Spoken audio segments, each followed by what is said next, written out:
Did the Sistine Chapel become famous because of a quarrel? The Vatican, a religious nation, is the center of the global Catholic Church, and its churches are naturally sacred places that attract countless visitors. Among these, the Sistine Chapel has a particularly intriguing origin story, as its fame is closely tied to a quarrel. In the early 16th century, the young Michelangelo was already renowned throughout Italy. The Pope of Rome was very fond of his work and commissioned him to design an artistically stunning tomb. Michelangelo was thrilled, eager to prove that he was not only a master sculptor but also an outstanding architect. With great enthusiasm, Michelangelo spent 6 months at the Carrara quarry, meticulously selecting the stones needed and envisioning the tomb's design. He then returned to Rome to report to the Pope, eagerly anticipating his appointment. However, he noticed a change in the Pope's attitude. The Pope, who had been warm and supportive 6 months earlier, now seemed distant and cold, as if holding a grudge against him.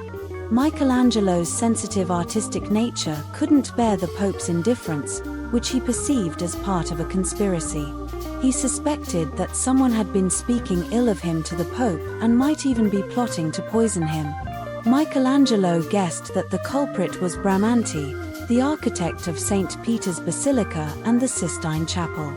Enraged, Michelangelo left Rome, but not before writing a harsh letter to the Pope, stating that he would not return unless the Pope personally invited him back. In truth, the Pope's coldness stemmed from a conflict between the tomb project and the plans for St. Peter's Basilica. The Pope had intended to place the tomb inside the basilica, but with the basilica undergoing reconstruction, there was no place for the tomb, making it impossible to start the project. Unaware of this, Michelangelo was eventually persuaded to continue working for the Pope.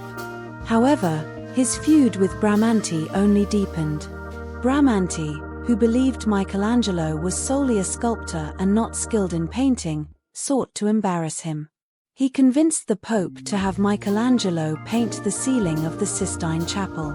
Michelangelo initially resisted, but the Pope was convinced by Bramante's words, leaving Michelangelo no choice but to agree to paint the chapel.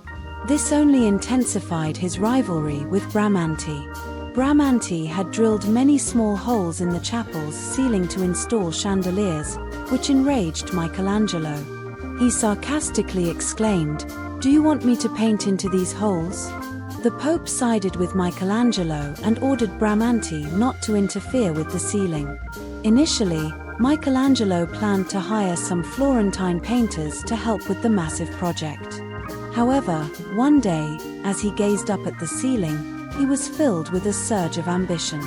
He locked everyone out of the chapel and undertook the monumental task of painting the ceiling alone.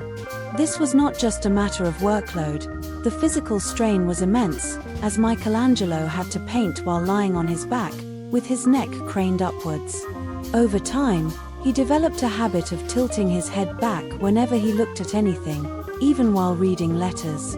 After 4 years of relentless work, Michelangelo finally completed the magnificent ceiling fresco, The Creation of Adam, at the age of 37. By then, his health had deteriorated severely, and he looked as if he were in his 50s. Today, every visitor to the chapel gazes up in awe at Michelangelo's masterpiece. Ironically, Michelangelo might owe some gratitude to his rival, Bramante.